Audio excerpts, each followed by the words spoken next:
What's up, everybody? Alex here. Welcome back to another video. Long overdue in a couple of different ways. I'll get to the real content of the video here in a second, but first, just a big shout out of thanks and gratitude and a welcome to new subscribers. I don't really do like the whole thanks to all my new subscribers thing, but I'm in the middle of a contest sort of celebrating 500 subscribers, and there's been a good handful of you that have joined in the past couple weeks or so. And so I just want to say thank you and welcome, and I hope you get something out of this, and if you don't, feel free to move on and unsubscribe, I guess. That's fine too. So just thanks to all the people who have jumped on contests and have made threads and have made videos and all those different things. So yeah, it's just been really awesome, and cheers to all of you, of course. PBR today. So let's get into what the video is actually about. And today I want to talk a little bit about Al Di Meola, getting a chance to see him live just a couple of weeks ago. Again, this is kind of overdue because the show was a couple of weeks ago, but I've been really busy. And a little bit about Al Di Meola, his career, bands he was in, and all that kind of stuff. So I would assume that you're maybe tuning in and watching this for one of two or three reasons. First is you're just a really good person and you support videos, right? Like, you might be like, I don't care about Al Di Meola, I don't care about jazz fusion, but I care about Alex and I'm going to support him. And I just want to say thank you. That means a lot to me, and I love that. Other people might be joining this because they like Al Di Meola or they like Return to Forever and they want to hear about this experience. And maybe the third is somewhere in the middle where it's, okay, we like Alex. We're not really sure who Al Di Meola is or what he does or why he's important. And I'm curious to learn more. So regardless of where you're coming from, just hello, thank you for joining, welcome. And thanks for being here. So a couple weeks ago, got a chance to see Al and his electric band here in Columbus. So who is Al Di Meola, if you do not know? I think there's an argument to be made that he is one of the most important jazz fusion guitarists ever. And when I say jazz fusion, that's a very specific genre that I'm talking about. When you get into jazz guitarists, it's a whole much bigger sort of spectrum there. But specifically when we talk about jazz fusion, we're talking about a period there between 1971 to sort of 1978 or so, and then obviously afterwards. But to me, when we talk about jazz fusion and guitar players, I think of three people. I think of Alan Holdsworth, I think of John McLaughlin, and I think of Al Di Meola. So I'll get to the concert review here in a second, but for those who are joining, my way of getting into jazz was actually getting into jazz fusion first. So what makes it jazz fusion? There's a whole bunch of definitions you could look into for that. But to me, that's always been the bridge between coming from a rock background or a prog background and wanting to tip your toe into jazz, but not knowing where to really start. And so, official, what people would call like the official start or whatever of jazz fusion was when Miles Davis went electric back in 1968, 1969. But to me, the sweet spot is really the early to mid 70s. And to me, the band that has always epitomized the sound perfectly, the band I've always connected the most with, the band that I would recommend to anybody who's really starting to consider getting into jazz fusion is Return to Forever, or Return to Forever featuring Chick Corea, or whatever you want to call it. And that's really where Al Di Meola sort of gets his start. Back in 1974, he jumps on, I believe, the fourth album by Return to Forever, which is this record right here, Where Have I Known You Before? Immediately following that, you get No Mystery. And then arguably the best, although I do go between these three, and this is Romantic Warrior. Again, I mean, you can just tell too by the album cover here how sort of influenced they were by prog at the time, and how many prog bands were also being influenced by Return to Forever at the time. And so these to me are records that there are funk elements, there are some Brazilian elements, there's certainly progressive influences going on.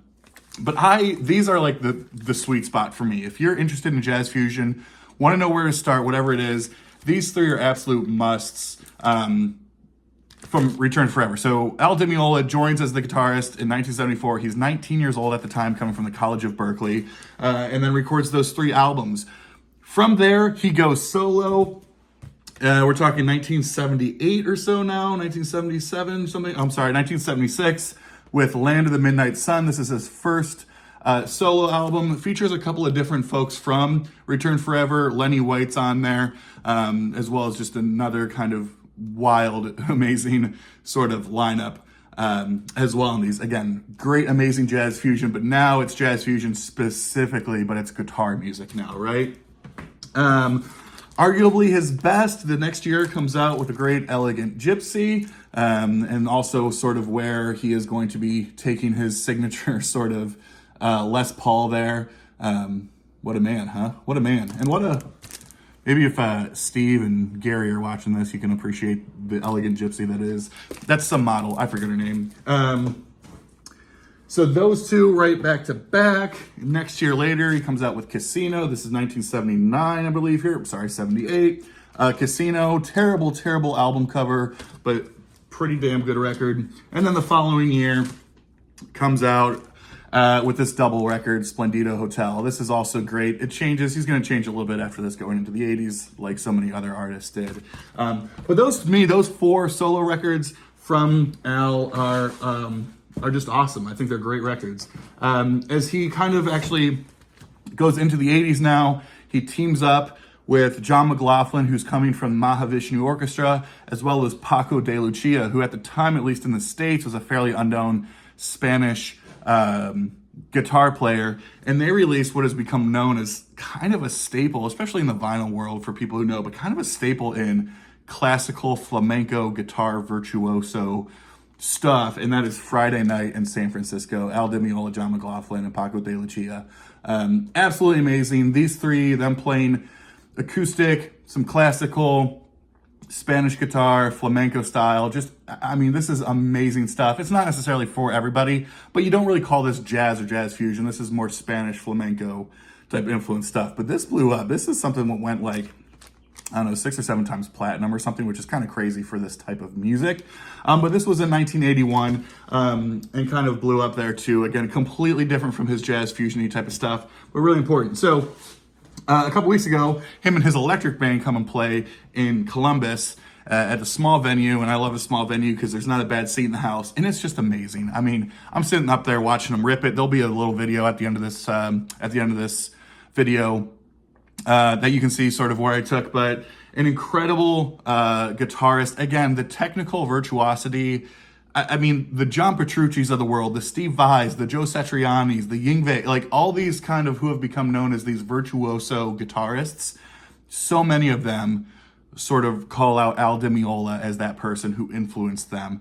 You know, I think a lot of people from the more negative side will say, oh no, it's just too much widdly, it's too self-indulgent, it just feels like he's just shredding. But I mean, that could be true, but that doesn't mean it's not amazing, or it doesn't mean it's not beautiful. It doesn't mean that it doesn't fit the song or the music. So what was cool about the live show is he really did sort of pay homage to the 50 years that he's been touring now and playing together. So it was a ton of stuff from his solo stuff, including those records I showed, and a couple of records from, and a couple of songs from Return to Forever albums as well. I was lucky enough here to actually get one of the set lists that was signed by him. So great set of a couple of new stuff, but then again, a bunch of classic old stuff from those records that I just showed here. So very cool. And then of course I had to pick up some vinyl. I was just talking about how great this record was.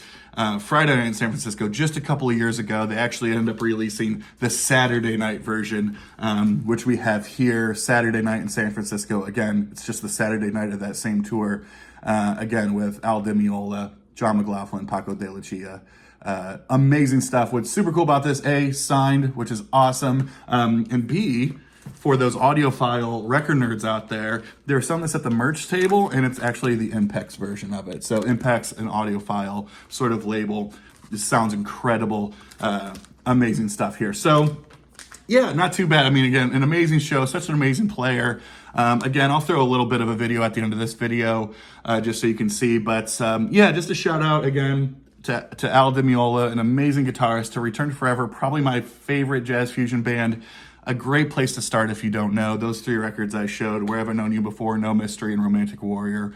Go get on those if you're into the stuff.